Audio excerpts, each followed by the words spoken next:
Good morning from Disturbia on the 4th of May.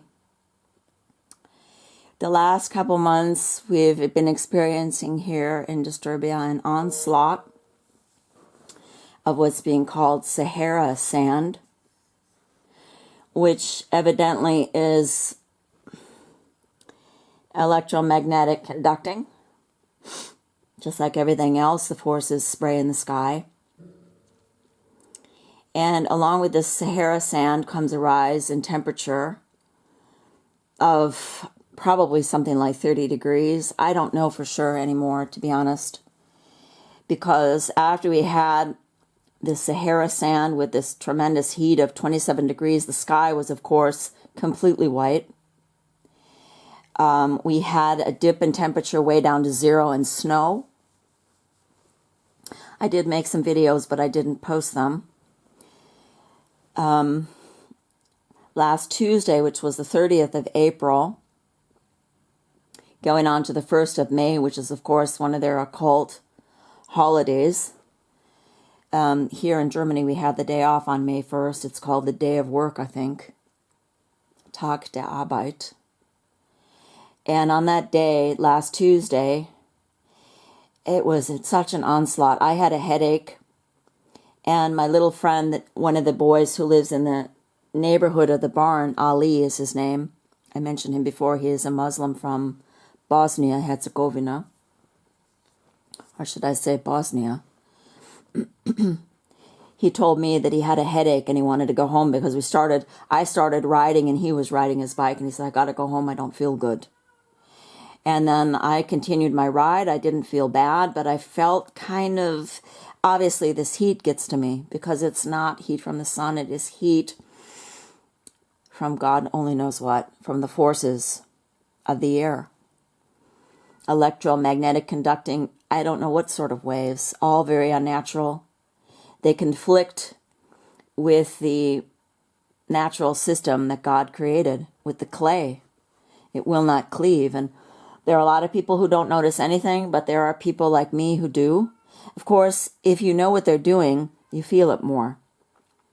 That's a disadvantage to knowing, really, because you feel that much worse. You see what they're doing, you feel what they're doing. It makes you angry. You want them to stop, and they don't, and they're never going to. So anyway, when I got back to the barn, Ali showed up again. He said, I went home. I had to go home. I didn't feel good. I had a headache. And I said, well, it might help if you put a helmet on, because he was riding a bike also. And I said, I was glad I had my helmet because I really felt... The thing is, if you've got any sort of heavy metal in your body and they're using the sun as a magnet, all of this heavy metal is going to your brain. That's what Alzheimer's is all about, isn't it? And other diseases where the nerves are involved, like MS or Huntington's or ALS. Oh my gosh, the list goes on and on. So anyway, we had that onslaught, and the next day, which was Wednesday, we had that day off. That was May 1st. I couldn't sleep very well. For once, I didn't have pain in my leg or foot or back, but I still couldn't sleep. I don't know what it is. Anyhow, I just feel like somebody's talking to me all night. And I had this...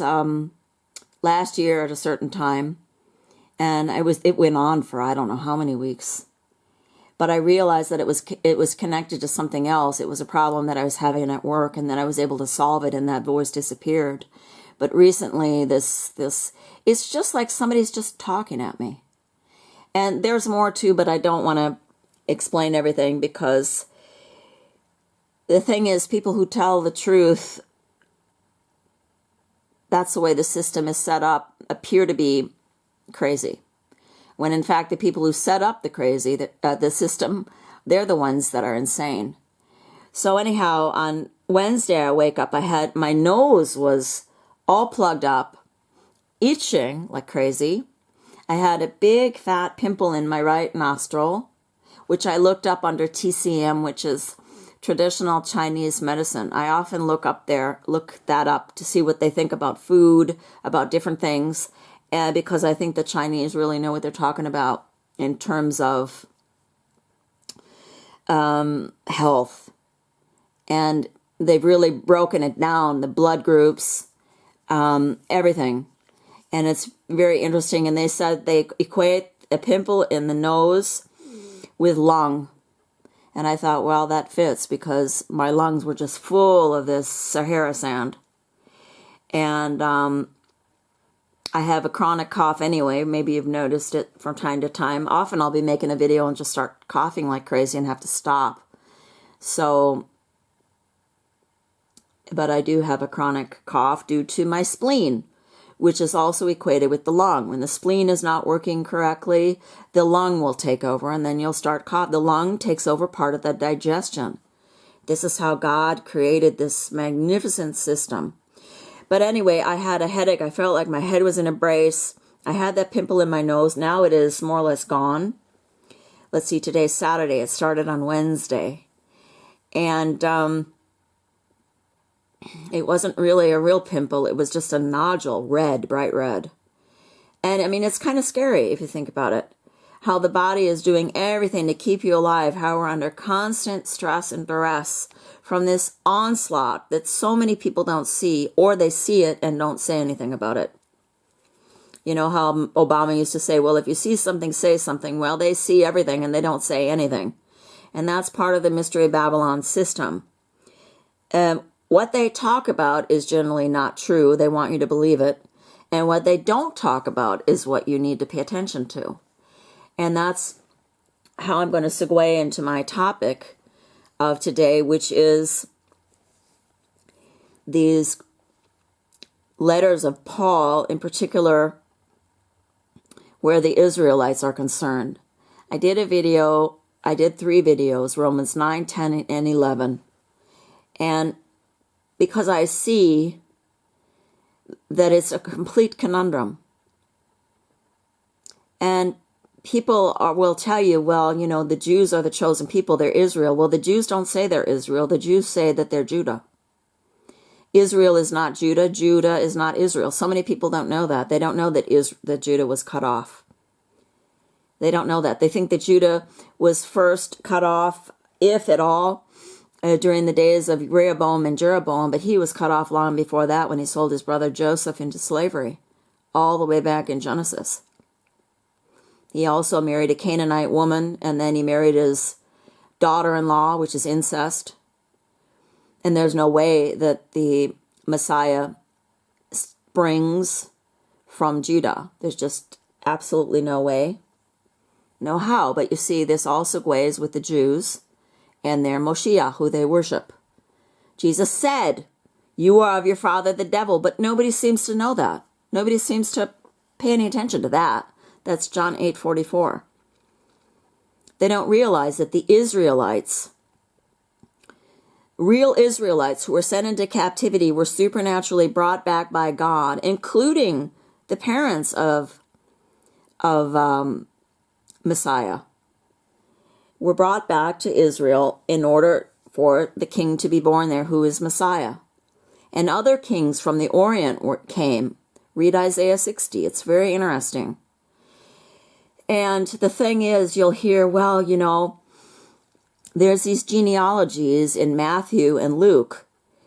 And heretofore, I always said they're never going to tell you what the real genealogy is. They're always going to give it the slant toward Judah, because they say that Judah is the Jew and the Jews are the chosen people. Well, it just occurred to me the other day, if Herod had known the genealogy of the Messiah, he would have eradicated him before he was born. He would not have asked the wise men, where is he, that I may worship him?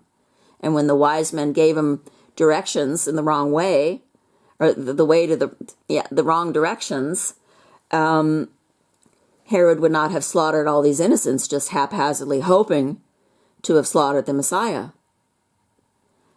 And to be honest, to this day, I don't think they know. And maybe that's why they do all these ancestry platforms, Ancestry, 23andMe, and I don't know what they're all called. So that they want to know who are the children of not the Messiah, because the Messiah did not have children, but of Mary and Joseph. Don't ask me how they do it. I might be on the completely wrong track. But the thing is, these genealogies are bogus. What people don't realize is the forces that should not be do not want you to know the truth. That is why they lie. You see, that is why Satan lied to Adam and Eve who walked with God. It's just that the true Israelite, in whom there is no guile, who does not have the propensity of lying, cannot fathom that anybody would lie to him. And yet, of course, you do have children of Israel who will sell you for a pair of shoes if they can. You'll find that in Amos. So there are two types of people, just like there were two types of people in the womb of Rebekah. There was one that goes after everybody with a sword, who is Esau, and the other one who grabs the heel out of desperation that he's not going to get killed. But Esau is very stealthy, he's very cunning, but he did not know the genealogy of the Messiah, otherwise he would. God is smarter than the devil. Give God some credit. He knows exactly what he's doing. So these genealogies were not known, and they may not even be known to this day. But one day we will know, and that's at the great white throne. That's my belief. It might not be your belief. The other issue is,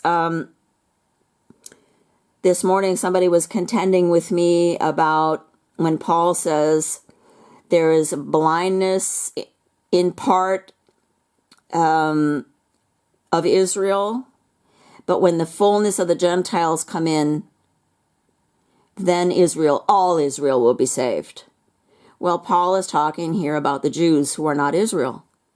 They are also not Judah. If you read Obadiah, you will realize that when Judah was taken into Babylonian captivity, probably by Esau himself. I'm not sure, though, because if you read Habakkuk, it does talk about the Chaldean, who's also talked about in Jeremiah and Daniel. And it could very well be, I haven't really studied it out yet, but it does look to me as though the Chaldean might be another name for the Jew. You know, this Jew, this son of Esau, these children of Esau, they want dominion, and they have gained it. They even slaughtered the Messiah, do not forget. They created the money system. They print the money. The whole new world order has been devised by them because they are the children of the devil, like Jesus said. John 8:44. So how people can get this impression that the Antichrist are the children of salvation, I do not know. That's beyond me. Where John says, ye are of a spirit ye know not what, salvation is of the Jews. How is that possible? It is not. This is part of their dialectic.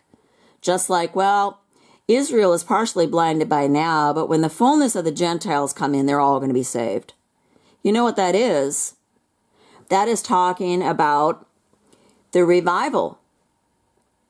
The revival of Satanism on the earth, the revival of paganism, which is the great falling away. So on the one hand, Paul in 2 Thessalonians 2 talks about a great falling away. Before that occurs and the man of sin comes, Satan will come, but Messiah will not return until after the man of sin, which is predicated upon a great falling away.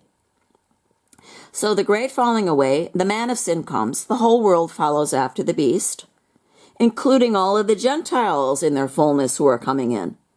Because Paul talks about a great falling away of the people of God to Satan, who is returning. I was just looking at a book the other day by Alice A. Bailey called The Reappearance of the Christ. This is the new world order. She talks about a new world order of world servers. And these are the light workers who are performing the great work so that Satan will manifest on the earth now. And what I mean by now is as soon as possible. They don't know the day or the hour, evidently. And this segues with Judaism. This will segue with apostate Christianity. This will segue with Islam, Buddhism, Hinduism. The whole world will follow after the beast, as we learn in Revelation 13:3. Why? Because they are deceived. Why? Because they have been taught and bludgeoned with false doctrines of demons, including this church that believes it's going to be raptured. This church that believes that the Great Tribulation is for the Jews. They don't know that these Jews are going to perpetrate the Great Tribulation upon them. Take a look at Revelation 24. Take a look at Revelation 12:11. This is a test for Christians to go through the straight gate. You're not going on a rapture with the church. You're not going through the gate with the church. The church is an illusion. Salvation is for the individual. The Messiah went to the individuals. Remember when he went into the synagogue? He was always chased out by who? By the children of Esau, because they said he wasn't allowed to do this and he wasn't allowed to do that. The Messiah said, I am the Lord of the Sabbath. I am the Lord. I will heal. I will work. He says that verbatim.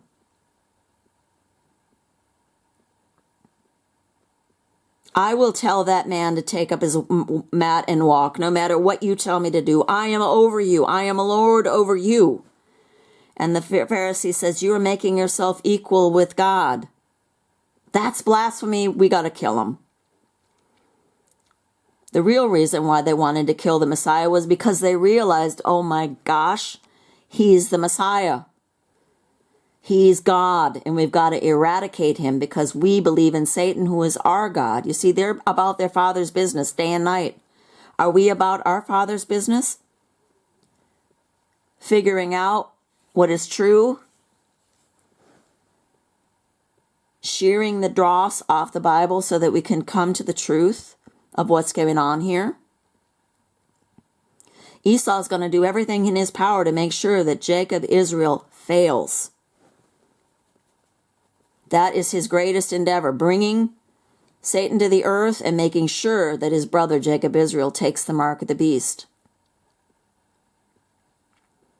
And many are going to do it. I'm convinced that the church is full of devils. In fact, I know several personally who I realized not too long ago. These are not Christians. They go to church and they are the children of the devil, as is their pastor who is telling them lies. They're feeding themselves. You know, and people are so offended by that. What do you mean there's lies in the Bible? I can't handle that. What did the prophets say? The lying pens of the scribes, the lying prophets, your teachers who are feeding themselves and not you. God says, I will feed them with judgment. Why? Because they're lying, but it's up to you as an adult. The only people who are going to know truth are those who are weaned from the milk and drawn from the breast, according both to Isaiah 28 and to Hebrews 5. You can only have your senses exercised by using them to discern good from evil.